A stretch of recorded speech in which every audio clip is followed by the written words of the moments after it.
Hey guys, and welcome to our Game of Thrones Season 7, Episode 4, Spoils of War review. Joining me on the panel today, Jacob Peterson, what's up, guys? and I'm Dominic Holloway. We're just going to jump straight into it, you guys. A lot to talk about in this episode. So starting off at the very beginning, we see Bran and Littlefinger discussing it's Bran's return in the previous episode that kind of had everyone kind of talking, and they kind of discussed that a lot of season 7 is about like homecomings and a lot of people coming back to where they started. So talk about a little bit about Littlefinger and Bran's meeting. All right, well, it starts out with Bran has, Littlefinger gives Bran the dagger that the assassin from season 1 tries to kill him with, Cat's Paw, I believe it's called, right? After he got pushed out of the tower. And so Littlefinger, the reason Littlefinger's trying to butter Bran up is because he thinks that he's going to be the new Lord of Winterfell because he's Ned Stark's oldest living legitimate son.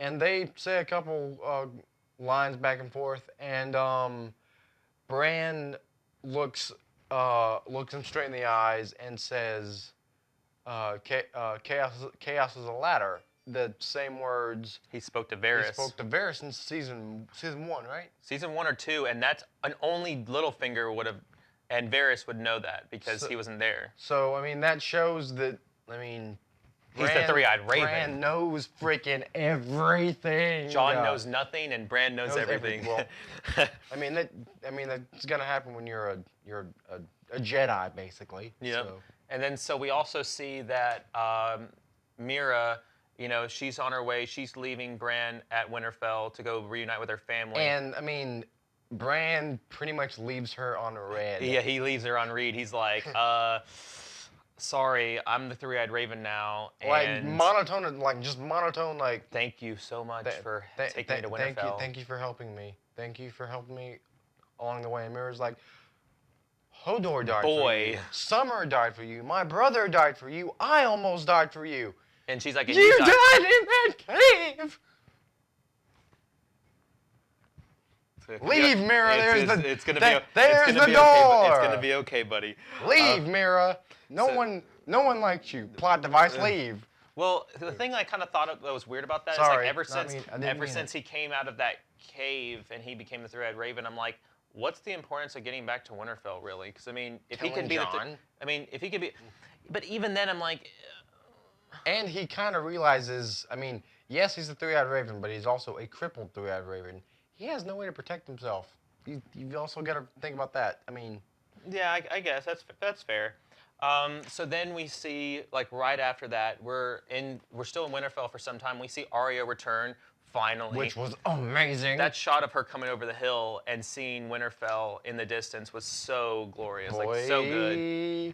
And so she heads to the gate of Winterfell, and she has this entertaining back and forth with these two guards who are basically saying, "You're not Arya. She died a million years ago." Weren't they kind of reminiscent of the two guards from Pirates of the Caribbean? How they had that little banter, and Jack Sparrow's just like, it's like bamboo. He does the old razzle dazzle and gets past him. Yeah, but anyway, well, she's outside the gates, and she basically says, "I'm Arya Stark. Let me in, or I will get in. Either way, I will get in." And they reluctantly let her in, and they go to get Lady Stark, Sansa, and she literally pulls a Jack Sparrow. He's like, "Oh, their backs turned. Bye bye," and just goes to the catacombs, going down to the crypts to see her papa, where finally the daughters of Ned and Catelyn finally meet up for the first time in forever. But it's kind of,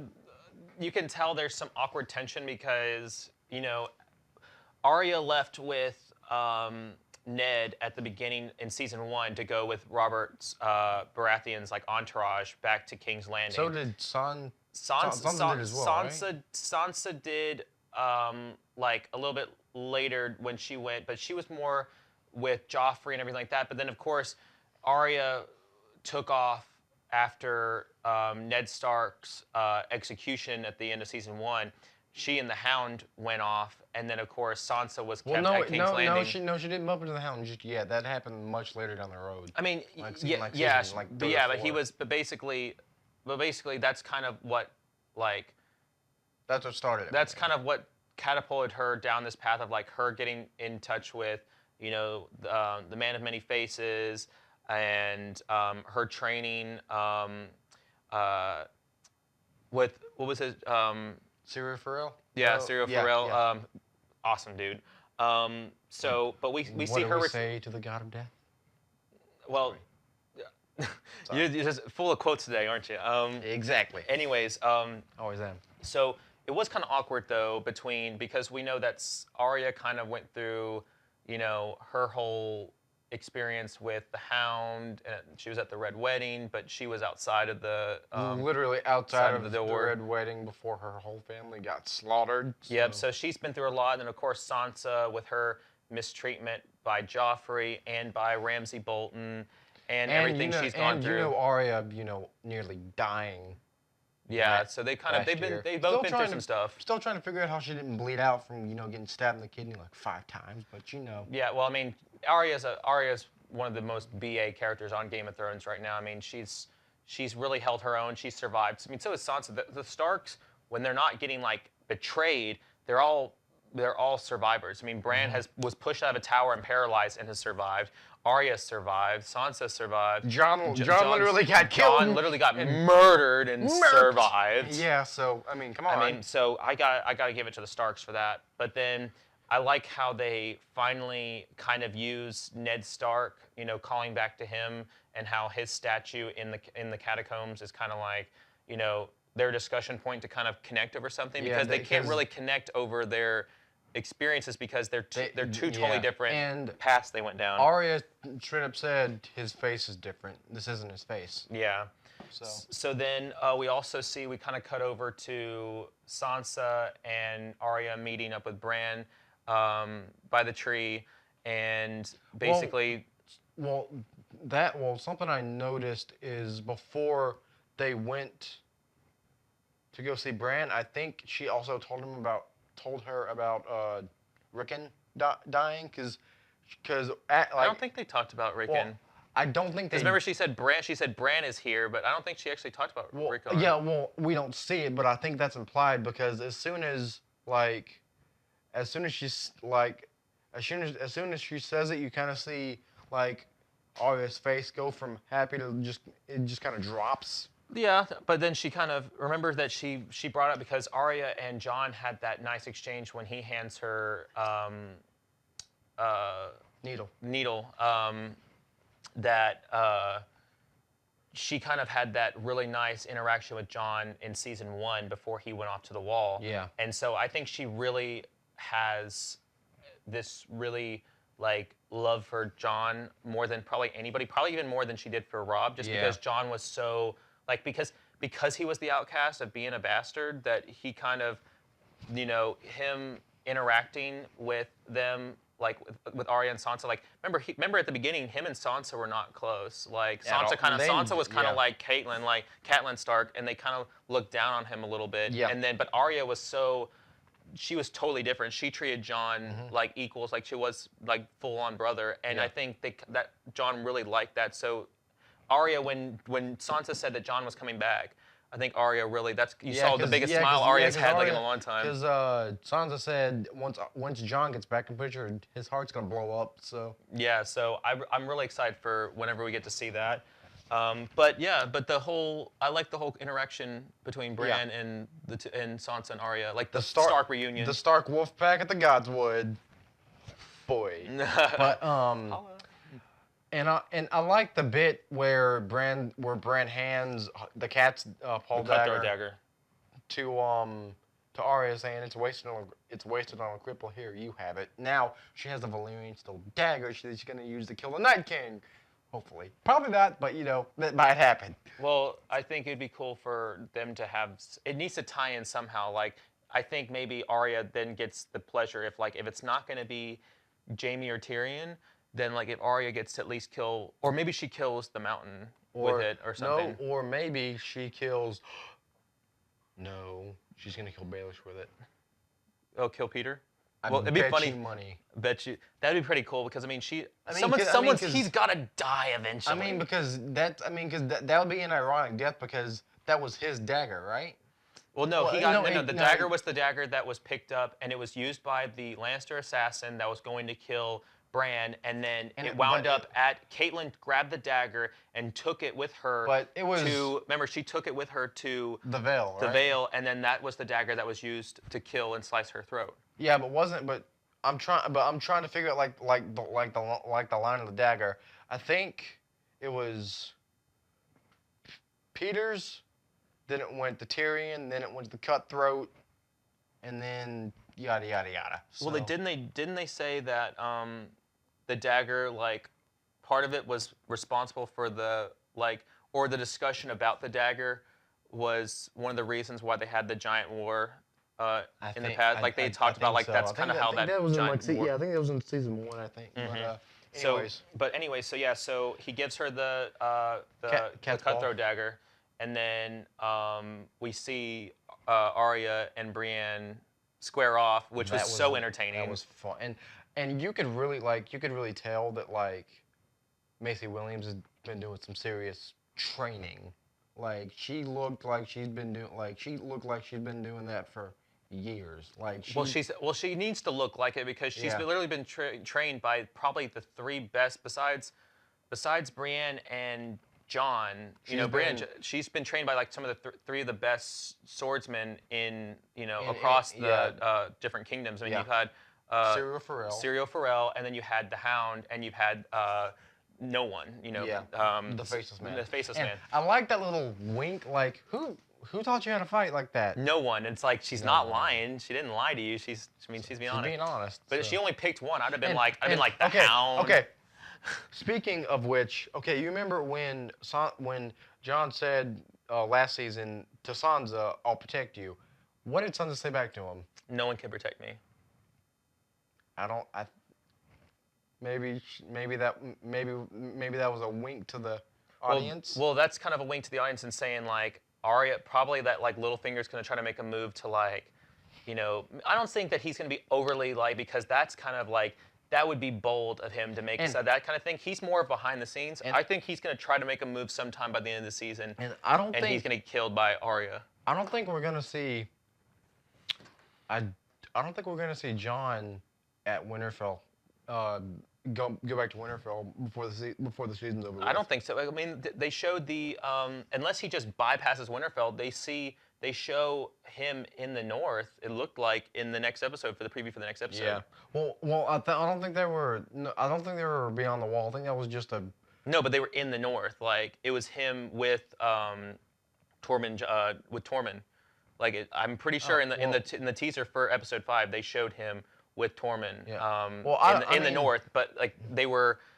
I think it's leading up to them meeting up with the Brotherhood Without Banners. Yeah, and the Hound, which would be fantastic. I think that big battle we're gonna get. I think that's gonna be the season finale. I think, because coming up, this next episode's episode 5.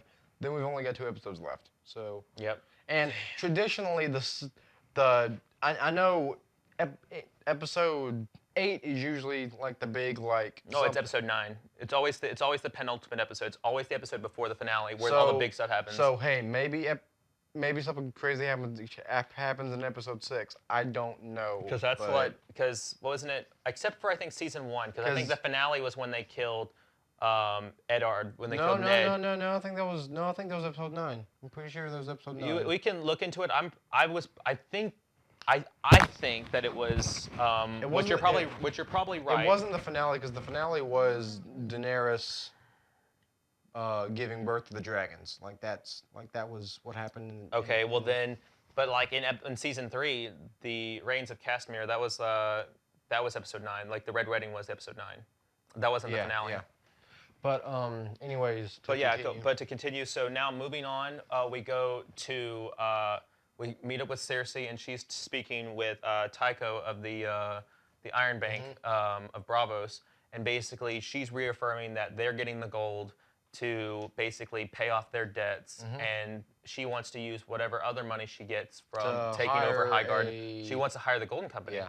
And so, but if we remember, which I think this is going to tie into it significantly, Jorah Mormont was part of the Golden Company, and they alluded to that because in the books he was not. He was not part of the Golden Company, but he was a sellsword with them before meeting up with Daenerys. And I think that with him going back to Daenerys, I feel like he has a way in with the Golden Company to maybe align them to her side if they can figure out a way to pay them or do something like that. Because remember, they'll work for whoever's paying. So I mean, of course, Daenerys doesn't have the money that Cersei does, but I mean, if they could figure out a way to, possibly, sway him, I think there's a lot of moving puzzle pieces, or not puzzle pieces, moving chess pieces for both sides right now. What do you think though about that whole thing? Do you think that she's going to, because they did confirm that the money they got from Highgarden, that it did make it safely to King's Landing? Yeah. I'm sorry. What was the question again? I'm sorry. Oh no, about what did you feel about Cersei in her discussion with the representative from the Iron Bank? I think that she might get an army of sellswords. It just depends. Because she wanted to hire the Golden Company, but I feel like something's gonna happen to where she's gonna have to hire whoever she can get. Yeah. Because now that her army, we'll talk about that later, but basically later in the episode. Actually, no, I'll shut up. Oh no, like it's fair enough. There's a huge part later on in the episode where we see a lot of Lannisters get wiped out, like a good maybe 10,000 or so men. Yeah, I was gonna say maybe what, a fourth of her army, maybe. A good quarter of her army got knocked out. Yeah, so. Because remember, that wasn't just Lannister army. That was also Tarly as well. Yeah, Tarly, yeah. as well. So, anyways, then we cut back to Dragonstone, and we see Missandei and Dany talk about Daenerys having a girl chat. As they're walking down to go see Jon. Yeah, and so he's waiting for them, but she basically talks about how her and Grey Worm, got it on. Sorry. Yeah. So and Dany really wanted. She was like, "So what exactly happened? How does that happen? How did it work?" Like, there's no. Anyways, moving off of that, we see a really crucial scene. In a cave. In a cave, we see that Jon, he can't really bring a White Walker all the way from the north, all the way across, the sea to Dragonstone. So he finds the cave, and he shows her that the children. The children of the forest and the first men fighting the White Walkers. I thought it was kind of funny that how my dad actually made a joke saying how it'd been funny if like Jon went into the cave while Daenerys was busy and just drew the White Walkers. Yeah. He's like, I need her to believe me. He just goes there. He's like, the White Walker sketch was too good. Like the whole time, there some chemistry started building throughout the scene between them two, and I'm over here thinking, well, Jon's got a pretty good track record in caves now, so. Well, yeah, I was like, yikes! And then Targaryens with their incest. Anyways, I mean, that's And I will say this though, not to be weird, but I think like the Dany and Jon, it's gonna happen. Well, I mean, it's gonna happen, but that's like the one form of like semi-incest on the show that I'm okay with. Yeah, everybody is. Weirdly enough, I'm okay with that. Like you to Jaime and Cersei, but I'm like, Well, because Cersei has a really messed up way of thinking when it comes to that stuff. But anyways, so then he shows her the cave, but remember she still admits, like, even though they have that physical moment where they're kind of like longing at each other. I'm sitting there, I'm just like, okay, come on, just kiss, just come on, just do it, That's too soon for that, but I definitely think that we'll see some kind of relationship form, I think, by the close of the season. But we do see when they leave, they're met by Tyrion and Varys is like, Varys and Tyrion are like, we kinda got lost it. no. He goes, we got Casterly Rock, and she's like, well, that's good, right? And What? he's like, but we kind of lost the Unsullied fleet now. Like all the ships from the Unsullied fleet are destroyed, and they're shipwrecked and left abandoned at Casterly Rock with no way of leaving because they're basically surrounded by sea by the Greyjoys, and then yeah. by land, the Lannister army, if they wanted to, they could ambush them. Danny kind of goes off the rails saying, okay, that's it. I'm going to get on my dragons and go to King's Landing and blow everything to pieces. But then, luckily, John was there, and John's she's like, whoa, hold up he there. Remember, he didn't chime in. She actually looked because she understands now that John is a really strong potential ally and someone that she kind of now Likes. she respects him in terms of like he's kind of like, you know, The he's kind suitable. of well, not so much the suitable in terms of like the I don't think she's looking at him at that yet. I mean, maybe in the back of her mind, she's more looking at him like from what everyone has said to her, like what Davos has said and everything like that. Like, he basically he's got the same qualities as her older Rhaegar. brother, as Yeah. Rhaegar, and he's also the kind of person that like how Missandei said how Missandei said that they followed Daenerys because they want to. Well, the people in the North follow John because they want to, even though he has no legitimate claim to the North at all. I mean, He's legitimately like he legitimately is his father's son. Like if you look at like Rhaegar didn't like to kill. The John doesn't like to kill. Rhaegar's followers followed him because they believed in him. Same thing with John. So I mean, He they've got literally the exact same qualities.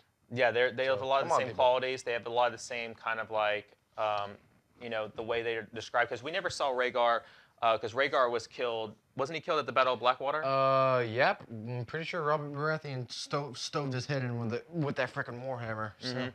So, but anyways, well, I mean, that was also because remember, It was the war. well, remember she was actually supposed to be betrothed.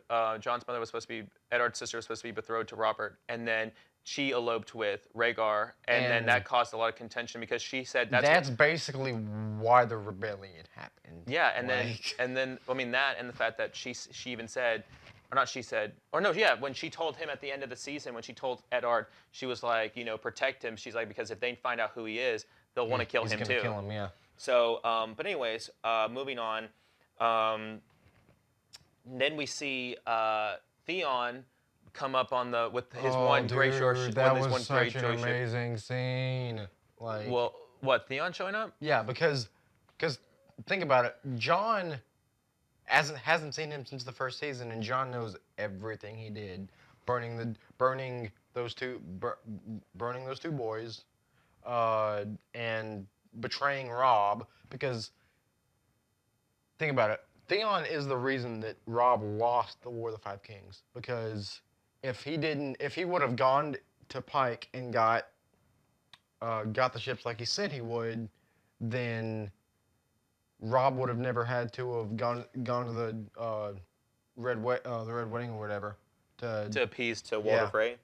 So- Well, there's that, but plus you have to think about there's other. I mean, benefit. I mean, to give Theon the benefit of the doubt, though, Theon did. Not talking about what he did for Sansa and everything like that, but there was other factors in play in terms of, you know, Cersei working behind the scenes, and then of course a one figure to blame who no one's really looking at except for maybe Arya. For real, is Littlefinger. Yeah. Littlefinger betrayed Ned in season 1.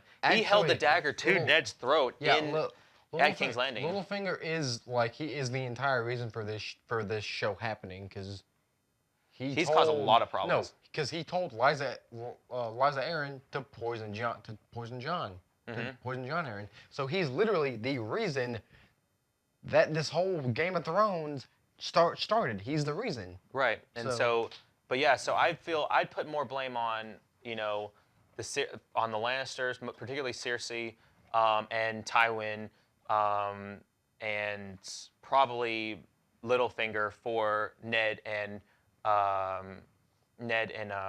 Robb's death. But anyways, so we see now to kind of like to wrap things up and kind of push things forward. We see that Theon shows up and he admits to Danny and John, whatever, that Yara was taken by Euron, and that he wants to do whatever it takes to get her back.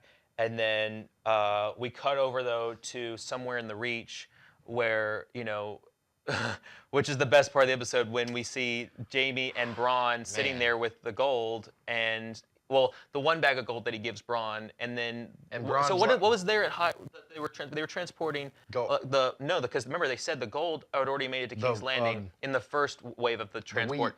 Yeah, all the food stores that they grabbed, all the grain and stuff that they grabbed. So we hear, though, that Bronn notices that he's like, wait, shut up, listen, and you hear 100,000 Dothraki horsemen and Drogon mounted by Daenerys. Well, I mean, they don't know. They hear the dragon screech after they come over the hill. Yeah, but I mean, as they're coming, they don't know that a dragon's about to swoop down, and then Jaime's look on his face when he sees Drogon, it's like, pooped himself. Oh yeah, he pooped himself. That armor got a little bit heavier in the midsection. He's like, oh.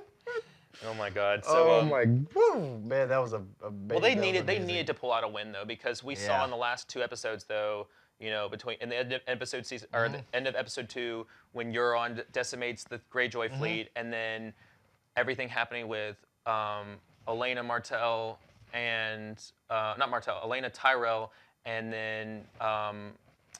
then of course the Sand Snakes and everything like that. Daenerys kept getting loss after loss after loss. And of course, Anna Castle Rock. So we need to see Daenerys kind of like have a triumphant moment. The thing that, so once that battle starts and whatever, Bronn goes and operates like that giant crossbow. The Scorpion. The Scorpion that Cersei and Qyburn, however you pronounce his name, have been working on. He gets a shot off against Drogon, hits him in the shoulder. He's hurt, but he's not dead. I mean, that's the difference between shooting it at a dragon skeleton that has no scales or anything like that, and a actual live dragon. So, well, it's a good thing he got shot in the shoulder, because now Daenerys knows that these weapons are in play, because we don't know how many of these Scorpion javelin launchers that the Lannisters have. So as far as we know, we only saw the one that was in the keep, or in the basement at the kingdom.